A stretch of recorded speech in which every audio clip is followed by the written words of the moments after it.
So good evening friends. BMC के आज chapter में हम अंडरस्टैंड करेंगे कैंट साइकिल के बारे में, जिसको कई बार फिक्स साइकिल भी बोला जाता है। तो कैंट साइकिल और फिक्स साइकिल एक ही होता है। इसको फिक्स साइकिल क्यों बोलते हैं वो भी समझना चाहेंगे हम, और कैंट साइकिल क्यों बोला जाता है।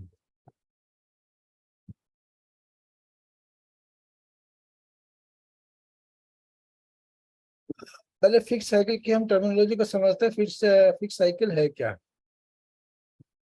बेसिक फिक्स साइकिल एक वो चीज होती है जो किसी भी काम करने के लिए फिक्स की गई है, चाहे वो ड्रिलिंग हो, टैपिंग हो, रिमिंग हो, बोरिंग हो। हर एक को काम करने के लिए अपनी एक्टिविटी के अकॉर्डिंग उसको फिक्स किया गया है। कहाँ पे ये फीड में चलना, कहाँ रैपिड में चलना, कहीं स्पिंडल रोको रुकना है, कहाँ पे चालू होना है, कहाँ पे डबल डालना है, वो सब फिक्स है। खाली हम वैल्यू कम ज्यादा कर सकते हैं, बाकी जो एक्टिविटी है वो फिक्स है उसकी। तो फिक्स साइकिल का ओवरव्यू समझते हैं, उसमें है क्या क्या चीज। द प्रोसेस ऑफ ड्रिलिंग है hole typically involve at least 4 step. कोई भी हमें होल करने के लिए हमें 4 मेजर जो एक्टिविटी है, जो स्टेप्स हैं, वो फॉलो करने पड़ते हैं। सबसे पहला होता है rapid to X Y position. X Y position में जहाँ पे भी हमें होल या ड्रिलिंग टैपिंग कुछ भी करना है, पहली बात तो इसको हम समझते हैं कि ये ड्रिलिंग टैपिंग होता है, इसको कौन सी कोऑर्डिनेट सिस्टम में आता है। इसको हम बोलते हैं point two point. Point two point होता है मतलब एक पर्टिकुलर किसी पॉइंट पे काम किया, दूसरे पॉइंट पे गया, वहां काम किया। एक पॉइंट टू पॉइंट होता है, एक कंटूर होता है, एक होता है कंटिन्यूस। कंटिन्यूस जो आपकी प्रोफाइल बनती है वो कंटिन्यूस होती है। तो हम यहाँ पे बात कर रहे हैं पॉइंट टू पॉइंट एक्टिविटीज की, जिसको हम बोलते हैं मोशन। सेकेंड स्टेप आता है आपका rapid to Z clearance. Machine जहाँ भी खड़ी है वहां से रैपिड में आएगी एक पर्टिकुलर जॉब से कुछ सेफ्टी डिस्टेंस पे, उसको हम बोलते हैं जेड क्लियरेंस, जहाँ से हमारी फीड चालू होनी है। स्टेप 3 जो आता है drill the hole to depth at feed rate. जितनी हमें गहराई तक ड्रिल जाना है वो वहां तक फीड में जाएगा, वो हमारी डेप्थ कहलाती है। चौथा जो एक्टिविटी होगा उसमें स्टेप 4, वो एक rapid retract from the hole. Hole के अंदर से टूल को बाहर निकालना, वो एक एक्टिविटी होती है। वो एक्टिविटीज साइकिल के अकॉर्डिंग अलग अलग होती है। हम यहाँ ड्रिलिंग साइकिल की बात करते हैं नॉर्मल। अब इस ड्रिलिंग साइकिल को स्टेप बनाने के लिए हम नॉर्मल मैनुअल प्रोग्रामिंग लिख सकते हैं। तो नॉर्मल मैनुअल प्रोग्रामिंग कैसे लिखी जाती है उसको मैं अंडरस्टैंड कराता हूँ, फिर हम उसको बिना फिक्स साइकिल के समझते हैं इसको अभी। Drilling example is the program listing not using any shortcut, no as a fixed cycle. This method of programming is a called a long hand program, मतलब लंबाई वाला प्रोग्राम है ये। तो इसमें क्या होता है, सबसे पहले हम ये यहाँ तक के मेन जो किसी भी टूल को चलाने के लिए मेन जो हेडर होता है वो ये काम है। इसके अंदर हेडर के अंदर हम यूनिट कौन सी यूज कर रहे हैं वो लिखा जाएगा। उसके बाद प्लेन सिलेक्शन कैंट साइकिल को कैंसिल करने के लिए, और जितने हमारी जो नॉर्मल कैंट जो कोड को कैंसिल करना होता है वो यहाँ पे लिखे जाते हैं। नेक्स्ट लाइन आती है हमारी पोजिशनिंग, जिसके अंदर डब्ल्यूपीसी को रीड कराया गया है G54 को, उसके रेस्पेक्ट में X25 और Y31। यहाँ पे एक पहला होल करना है। यहाँ पे स्पिंडल स्पीड हमने डाल दी S850 और M03, ये हमारी डायरेक्शन होगी घूमने की। फिर हमने टू लेंथ कंपेंसेशन को यूज किया गया है। जेड की वैल्यू 25, H नंबर जो ऑफसेट नंबर और कूलेंट ऑन, ये नॉर्मल एक हमारे हेडर है। उसके बाद हमारा एक जो सेफ क्लियरेंस बोल रहे थे हम, ये वाला, तो ये वाला हमारा जेड 2.5 पे आ गया। उसके बाद G01, ये हमारा 16 मिलीमीटर 175 की फीड पे ये होल करेगा, नॉर्मल काम हो गया। उसके बाद टूल बाहर निकलेगा G0 Z 2.5, जहाँ से फीड चालू हुई थी वहीं तक आपका रैपिड में टूल बाहर निकलेगा। फिर नेक्स्ट होल पे जाएगा X63। फिर उसके बाद Z01 ये फीड में कट करेगा। फीड रेट एक बार जो मेंशन कर दी वो वही रहेगी।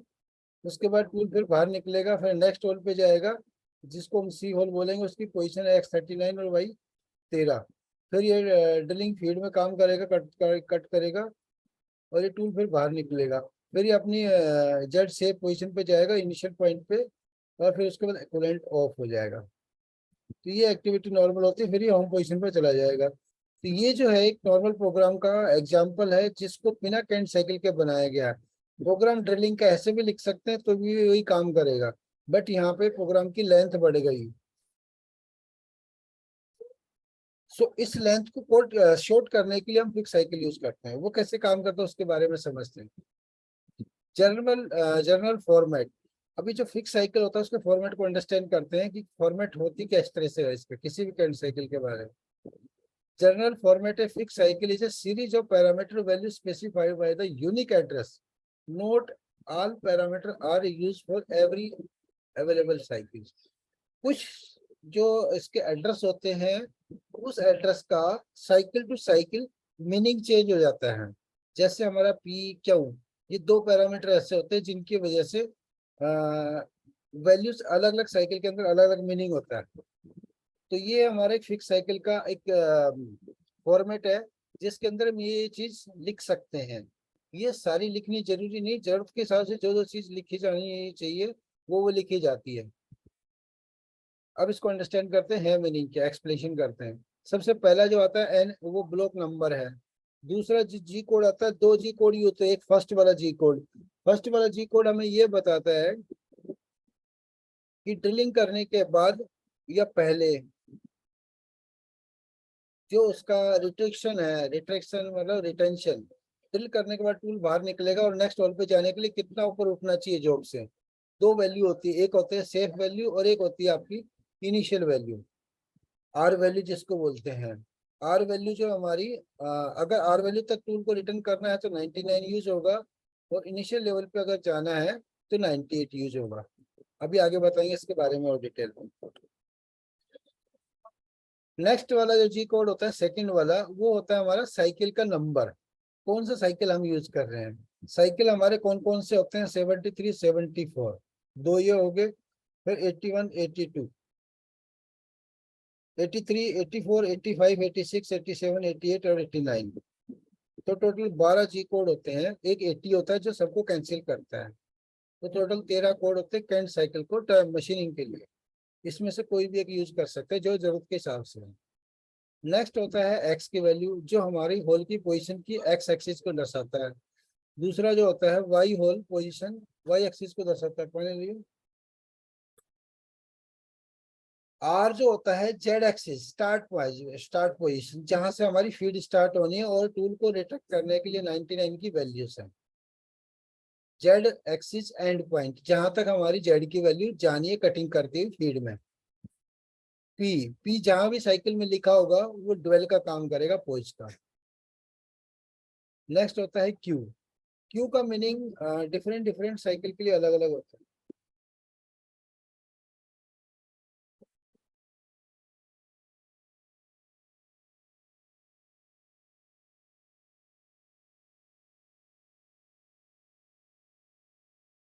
क्यू के दो मीनिंग होते हैं, जिसके साथ लगता है वो वैसे ही काम करता है। तो नॉर्मली क्यू दो साइकिल के अंदर यूज होता है। दो का मतलब चार, एक 73 एक 83। ये हमारा पैक ड्रिलिंग के लिए काम में आता है, जिसमें हर एक क्यू की वैल्यू एक पैक की वैल्यू होती है। मतलब कितना ये कट करता हुआ जाएगा, फिर टूल बाहर निकलेगा, वापस जाएगा। एक होता है 76 जिसको फाइन बोरिंग बोलते हैं। फाइन बोरिंग जब यूज करते हैं तो टूल को शिफ्ट करने के लिए वैल्यूज होती है। वो 76 87 दोनों के अंदर यूज में आता है। इसके लिए हम अगर क्यू लिखते तो इसका मतलब हमारी शिफ्ट वैल्यू से। फिर यहाँ पे आई जे, जब हम आई को यूज करते हैं तो वो जो हमारा एक शिफ्ट वैल्यू जो होती है, एक पर्टिकुलर एक एक्स एक्सिस और वाई एक्सिस में, दोनों में से किसी एक में, मोस्टली हमारी वाई एक्सिस में शिफ्ट होती है। कई बार ऐसी पोजीशन आ जाती है कि वो हमें डायगोनल शिफ्ट करना होता है। तो डायगोनल शिफ्ट करने के लिए हमें एक्स और वाई दोनों वैल्यू साथ डालनी होती है। तो वो दोनों वैल्यू साथ डालने के लिए हम आई और जे का यूज करते हैं, जो हमारे एक्स वाई को रिप्रेजेंट करते हैं। एफ जो फीड रेट के लिए होता है, एल और के, एल और के रिपीटिशन के लिए होता है कि जो साइकिल आपने लिखा है वो सेम कोऑर्डिनेट पे कितनी बार रिपीट होना है। वो हम रिपीटेशन इस साइकिल में यूज कर सकते हैं जरूरत पड़ती तो। अगर हमने L0 लिख दिया या K0 लिख दिया, उसका मतलब क्या है कि जिस इससे पहले जो हमारी इसकी कोऑर्डिनेट की वैल्यू है इस साइकिल में लिखी हुई, उस जगह ये साइकिल नहीं चलेगा। अब इसके लिए कुछ रूल्स होते हैं किसी भी कैंट साइकिल को चलाने के लिए इसके रूल्स होते हैं जनरल, उस रूल को अंडरस्टैंड करते हैं पहले। Programming is a very control discipline, कोई भी प्रोग्रामिंग करते हैं उसके लिए एक डिसिप्लिन होता है, controlled. It means that there are rules, यहाँ पे कुछ शर्तें हैं, रूल्स हैं। There are strict condition, there are limitation, यहाँ पे कुछ स्ट्रिक्टनेस है, कोई चीज का लिमिटेशन है, और देयर आर कुछ रेस्ट्रिक्शन है। तो वो कौन से, उसके बारे में अंडरस्टैंड करेंगे। CNC programming is a not a language programming. Language programming मतलब सी प्लस प्लस वाली लैंग्वेज नहीं है, ये कंडीशन बेस पे काम करती है, but share a lot with it, इसके साथ बहुत कुछ चीजों को चेंज कर सकते हैं, शेयर कर सकते हैं। We talk about a Fanuc और Siemens programming, a Cincinnati programming and Mitsubishi और Mazatrol programming for example. In essential fix cycle are miniature program, मतलब जितने भी फिक्स साइकिल होंगे सबके अंदर कॉमन ही होते हैं एक्टिविटीज। नंबर अलग अलग हो सकते हैं काम करने के लिए, बट सबका प्री डिसाइडेड वैल्यू होता है। Miniature program. Consider fix cycle as a set of small condensed modules, मतलब एक छोटा सा मॉड्यूल बना रखा है कि वो कोड यूज करते वो उतना ही टूल काम करेगा, वो एक्शन लेगा। Module that count contain a step by step series, जो मॉड्यूल बना हुआ उसका एक स्टेप फिक्स है। Of pre program machining instruction as in figure, this cycle are called fix, इसलिए इसको फिक्स साइकिल बोलते हैं। Because their internal format can not be change by the CNC programmer, इसके अंदर की जो संरचना है उसको हम चेंज नहीं कर सकते, कोई प्रोग्रामर कोई भी ऑपरेटर इसको चेंज नहीं कर सकता। These program instructions relate to the specific kinds for predictable tool motion that repeated from job to job। एक बार हमने रीड करा दिया इस चीज को, तो वो जितने भी नंबर ऑफ होल्स करेंगे सबके लिए वो सेम ही साइकिल यूज होगा, उसको बार बार रिपीट करने की जरूरत नहीं, खाली अपनी कोऑर्डिनेट लिखो और वहाँ पे सेम वैल्यू चलेगी जो हमने इससे पहले वाले के लिए दे रखी थी। Various basic rules restriction related to fixed cycle can be summed up in the following items। अब हम आगे एक एक साइकिल को समझते हैं कि क्या क्या इसके रूल्स हैं। तो यहाँ पे एक फॉर्मेट को समझाता है कि नॉर्मल वे में कैंट साइकिल में जो वैल्यू लिखी होती है वो उसका मीनिंग क्या, काम क्या करता है। G99, G99 जब भी यूज करेंगे तो जो हमने प्रोग्राम अभी एग्जाम्पल जो समझा था उसके अंदर एक जेड की वैल्यू है, मीन्स इस कैंट साइकिल से पहले जो भी हम कैंट साइकिल के अंदर आर वैल्यू लिखते हैं वो वैल्यू हमारी इनिशियल वैल्यू रहेगी, मतलब आर वैल्यू रहेगी। 99 यूज करते ही ये रैपिड में 2.5 तक निकलेगा। उसके बाद G81, G81 का मतलब क्या है कि इसमें क्या क्या काम करेगा। G81 के अंदर आपकी पोजिशनिंग पे जाएगा और ये इनिशियल वैल्यू पे जाएगा और ये फील्ड में काम करेगा, तीन एक्टिविटीज इसके अंदर होंगी। फिर ये पोजीशन है, आर वैल्यूज G0 आपका Z2.5, फीड में जो कट करता हुआ जेड में जाएगा 17 मिलीमीटर और 100 की फीड पे जाएगा। अब इसकी टर्मिनोलॉजी को समझते हैं। इंटरनल, इसके कुछ साइंस होते हैं, साइन मतलब सिंबल्स हैं जिनके द्वारा समझ के हम ये समझ सकते हैं कि ये साइकिल के अंदर क्या क्या हमने बना रखा है, साइकिल कैसे काम करेगा। सो three words have been used, they related to the fixed cycle and they are related to the z axis। यहाँ पे जेड एक्सिस का मोशन तीन तरीके से हो सकता है, लेकिन तीनों जगह जेड यूज नहीं कर सकते, तो वहां पे अलग अलग जेड को यूज करने के लिए हमें अलग अलग उसके लिए डेफिनेशन होता है। They should be understand well. तीन जेड कौन से हो गए, एक तो टूल हमारा ऊपर से इनिशियल वैल्यू पे आया जब हमारा एक होल से दूसरे होल पे जब जाएगा तब। दूसरा एक आर वैल्यू है, वो भी जेड में ही काम कर रहा है तो उसको हम आर से लिखते हैं। तो initial level the last Z axis position before the cycle, can't cycle से पहले जो भी जेड की वैल्यू डिफाइन है वो इनिशियल वैल्यू कहलाएगी। आर लेवल कौन सा होता है, Z axis position where feed rate beginning, जहां से फीड रेट चालू होनी वो आर वैल्यू होगी। आर लेवल होगा। Depth Z axis position where feed rate end, जहाँ पे फीड रेट खत्म होने वाली है वो हमारी डेप्थ जेड में दी जाती है। The address R were used for the lack of another letter, क्योंकि यहाँ पे आर इसलिए यूज किया गया है कि जेड अगर एक और लिख देंगे तो कंफ्यूजन हो जाएगा। Each address can occur only once in a block, ये तीनों में से एक बार में एक ही बार लिखा जाएगा ब्लॉक के अंदर। अब इसकी जो शाइन है उससे समझ में आएगा कि साइकिल क्या क्या काम करता है। इसमें जो डॉटेड लाइन है, डॉटेड लाइन अगर किसी साइकिल को अंडरस्टैंड करेंगे तो हमें समझ में आएगा कि इस डॉटेड लाइन का मतलब है रैपिड मोशन, यहाँ पे रैपिड मोशन होने वाला है। कंटिन्यूअस लाइन विद एरो के साथ है तो कटिंग करेगा ये, किस डायरेक्शन में, वो डायरेक्शन के साथ होगा।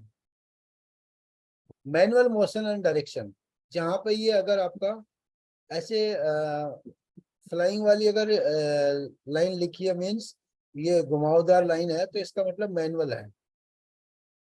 और जहाँ पे ये फील्ड एरो है वहां पे बोरिंग बार शिफ्ट होगा। और आपका जहाँ पे ये आपका पोजीशन का सिंबल बना है इसका मतलब प्रोग्राम कोऑर्डिनेट है। क्यू का मतलब shift value depth of pack, दोनों जगह यूज होता है इसका। इस डी का मतलब होता है क्लियरेंस वैल्यूज। सी डब्ल्यू और C C W spindle rotation.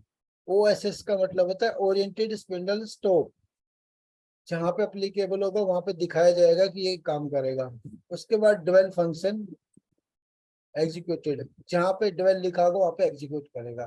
तो ये थे हमारे, ये आपको ध्यान रखने की, जब तक इस चैप्टर को हम अंडरस्टैंड करेंगे तो ये सिंबल बार बार यूज होंगे, तो हमें ये समझना है कि किसका क्या मीनिंग है।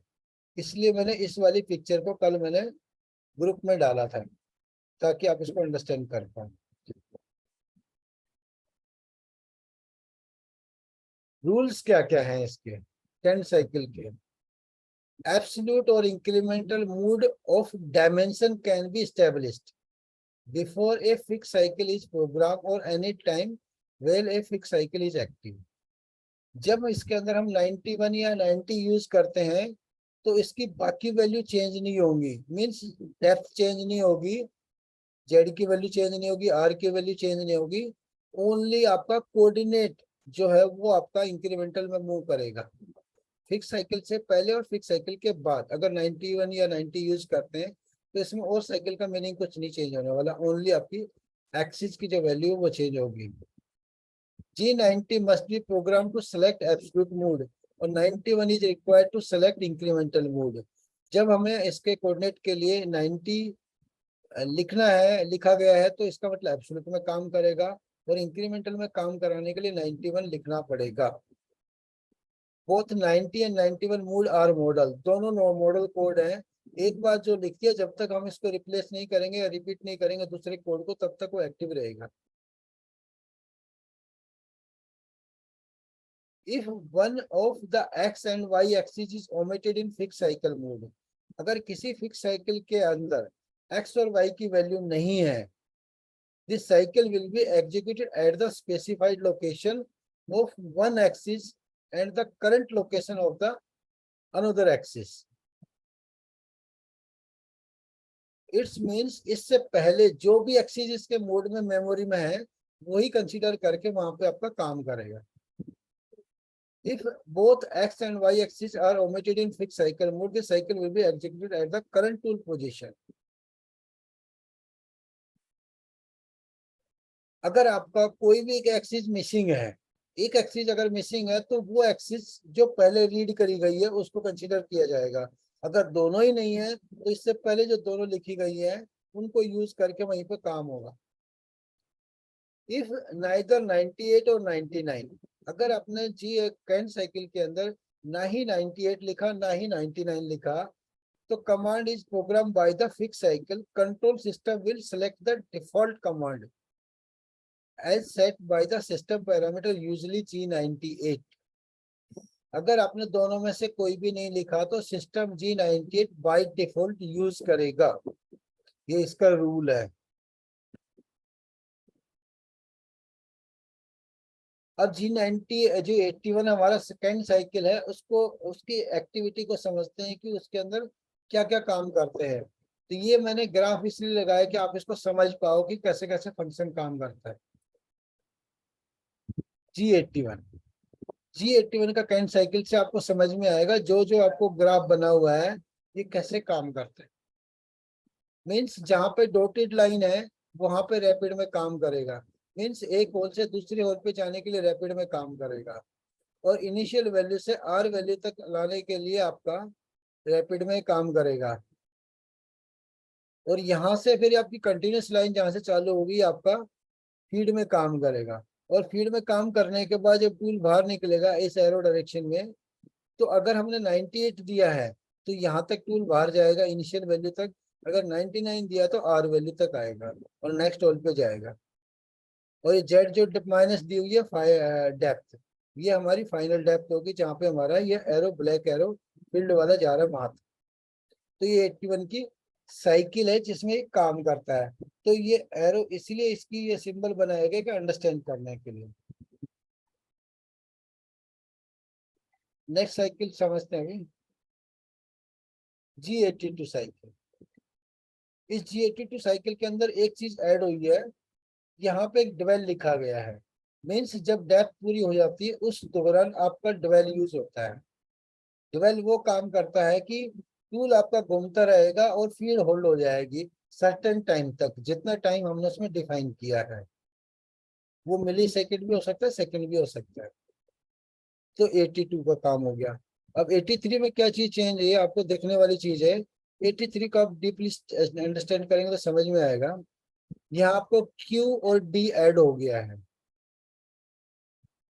तो Q जो है हमारा क्या था, depth of pack. Depth of pack मतलब आपकी जहां से फीड स्टार्ट हुई है वहां से आपकी पैक की वैल्यू स्टार्ट हो जाती है। और पहला पैक यहाँ पे आएगा। उसके बाद क्या होगा, टूल बाहर निकलेगा, फिर ये नीचे आएगा और ये टी वैल्यू होती है जो सेफ्टी डिस्टेंस होता है। मतलब जहाँ पे खत्म हुआ था वहां ने टच करके उससे थोड़ा सा पहले रुकेगा टूल रैपिड में। और उसके बाद फिर फीड में काम करेगा। फिर ये बाहर निकलेगा, फिर ये नीचे आएगा और नीचे आएगा फिर फीड में काम करेगा। तो एक दो तीन, तीन पैक में हमारे ड्रिल काम कर रहा है। फाइनल डेप्थ हमने जेड में लिखी वो वही रहेगी। तो ये जो डी वैल्यू है, डी वैल्यू सिस्टम द्वारा बाय डिफॉल्ट डली होती है, हमें चेंज करने की जरूरत नहीं है। क्यू की वैल्यू हम प्रोग्राम में लिखते हैं जितनी हमें चाहिए होती है वो।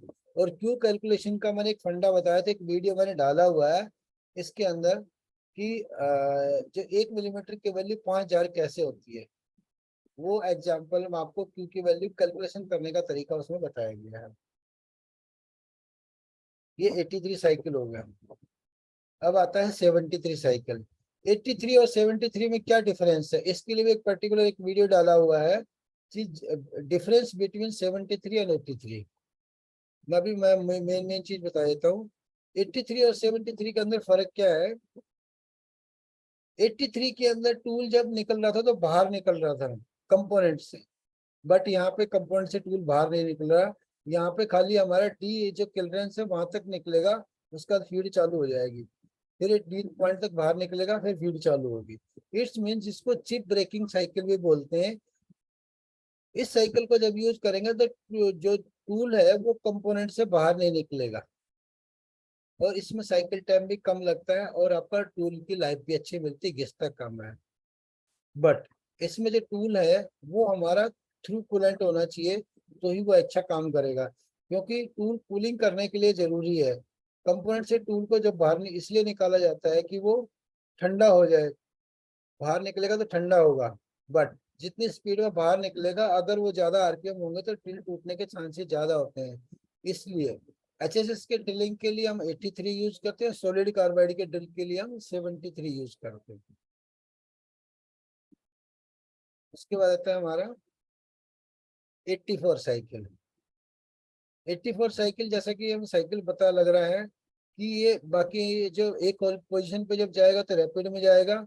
और ये आर पॉइंट है, ये इनिशियल पॉइंट है। तो आर पॉइंट पे आके रुकेगा, फिर उसके बाद यहाँ से स्पिंडल क्लॉकवाइज चालू होगा और फीड चालू होगी। और ये फिर फीड में ही वापस आएगा। और ऊपर आने के बाद ये नीचे बीच में जेड फाइनल होने के बाद स्पिंडल काउंटर क्लॉकवाइज घुमा और ये फीड में बाहर निकला। कहाँ तक निकला जो हमने डिफाइन किया था, 98 या 99 तक, फिर नेक्स्ट ऑल पे चला जाएगा और स्पिंडल फिर क्लॉकवाइज घूमना चालू हो जाएगा। ये हमारा 84 का काम करता है। ऐसे ही 74 होता है 84 के साथ साथ। 74 में क्या चीज चेंज होती है, इनिशियली जब टैप एंट्री करेगा उस टाइम काउंटर क्लॉकवाइज घूमेगा, मीन्स उल्टा टैप घूमता है, लेफ्ट हैंड का टैप होता है, तो वो अंदर जाके बॉटम में फिर एक क्लॉकवाइज घूमेगा और फिर टूल फीड में बाहर निकलेगा। 74 और 84 में यही डिफरेंस होता है। 85 जो होता है ये बेसिक रिमिंग के लिए काम में आता है। इसमें क्या चीज चेंज है, ये फीड में ही अंदर जाता है और फीड में ही बाहर आता है, बाकी सब चीजें कॉमन है इसमें। 81 जैसी होती है, बट टूल जब बाहर निकलेगा तो फीड में बाहर निकलेगा, जिस फीड में अंदर गया था उसी फीड में बाहर निकलेगा। 86 को बोलते हैं बोरिंग साइकिल। इस बोरिंग साइकिल से हमें समझ में आएगा स्पिंडल क्लॉकवाइज घूम रहा है और डेप्थ फाइनल होने के बाद स्पिंडल स्टॉप हो जाएगा और टूल रैपिड में बाहर निकलेगा, घूमता हुआ नहीं निकलेगा। रुकी हुई कंडीशन में टैप बोरिंग बार बाहर निकलेगा, इसलिए इसको खाली बोरिंग बोलते हैं, फाइन बोरिंग नहीं है। जब ये टूल बाहर निकलेगा तो एक लाइन मारता हुआ निकलेगा, इसलिए इसको साइकिल को यूज करने को फिनिश साइकिल में यूज नहीं करते, इसको रफ में यूज कर सकते हैं या सेमी में यूज कर सकते हैं। फिनिश में अगर यूज कर लिया तो इसकी एक लाइन मार्क आएगी, वो हट नहीं सकती वो लाइन मार्क, क्योंकि टूल इसमें स्पिंडल रुका हुआ है और सीधा खींचता हुआ बाहर आएगा।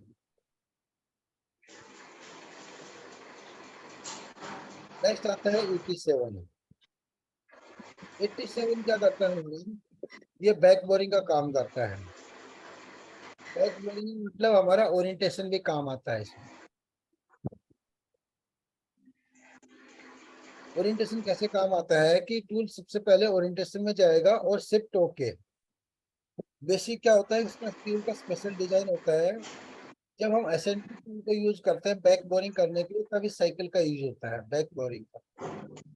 इसमें क्या होगा, टूल हमारा ये रैपिड में जाएगा पोजीशन पे, फिर शिफ्ट होगा, फिर ये रैपिड में अंदर जाएगा नीचे आर वैल्यू पे, क्योंकि आर वैल्यू इसकी रिवर्स हो जाती है, आर वैल्यू और नीचे चली जाती है। उसके बाद स्पिंडल स्टार्ट होता है, फिर ये जेड में फीड में कट करता हुआ जाता है। उसके बाद क्या होगा, ये ओरिएंटेशन होगा, फिर ये सेंटर में आएगा, सेंटर में आने के बाद शिफ्ट होगा और फिर ये वैल्यू आपकी बाहर निकलेगा टूल, तो ये रुका हुआ निकलेगा ओरिएंटेशन कंडीशन में टूल। ओरिएंटेशन का मतलब होता है कि टूल की एक फिक्स पोजीशन होती है जहां से टूल एंट्री एग्जिट करने के लिए टूल एक पर्टिकुलर जगह पे आकर रुकता है, चाहे बोरिंग बार हो चाहे कोई भी टूल हो, वो स्पिंडल के ओरिएंटेशन पोजीशन पे आकर रुकेगा। तो ये 87 के लिए काम में आता है। 87 के अंदर 99 यूज नहीं करेंगे, ओनली 98 यूज होता है। फिर 88 साइकिल होता है। 88 साइकिल के अंदर क्या है कि ये टूल जाएगा तो ऑटो के अंदर, बट मैनुअल में बाहर लाना पड़ता है, तो ये साइकिल यूज में बहुत कम आता है, बट होता है ये। 89 भी ऐसा ही सेम। फिर आता है फाइनल बोरिंग जिसको हम 76 बोलते हैं। 76 में जब टूल अंदर जाएगा तो ये आपका रुकी हुई कंडीशन में यहाँ पे आएगा। उसके बाद ये आपकी रैपिड में 98 99 दोनों यूज कर सकते हैं इसमें। फिर ये नीचे जाएगा और यहाँ पे 12 होगा, कुछ देर रुकेगा, फिर ये ओरिएंटेशन के लिए फिक्स होगा और टूल शिफ्ट होके फिर बाहर निकलेगा, तो ये लाइन मार्क नहीं मारेगा और बोरिंग जो है प्रिसाइज बोरिंग करने के लिए काम में आता है। तो यहाँ पे आपका 12 भी यूज कर सकते हैं बॉटम के अंदर, जेड आपकी फाइनल रहेगी, बाकी सब चीजें कॉमन है। तो ये हमारे सारे कैंट साइकिल थे जो मैंने आपको बताया। अब इसमें कोई सवाल हो तो पूछ सकता है मेरे से।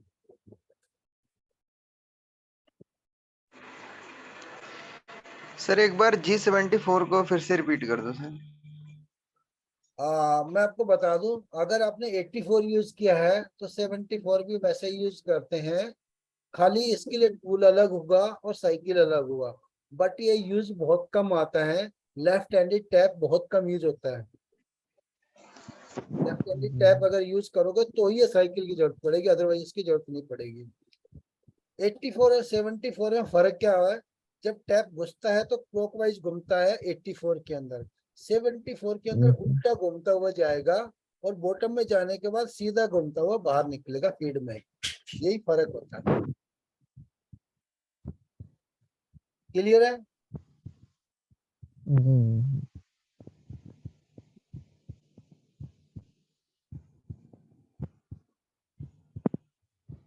और कुछ के सवाल है आपका, कुछ डाउट है?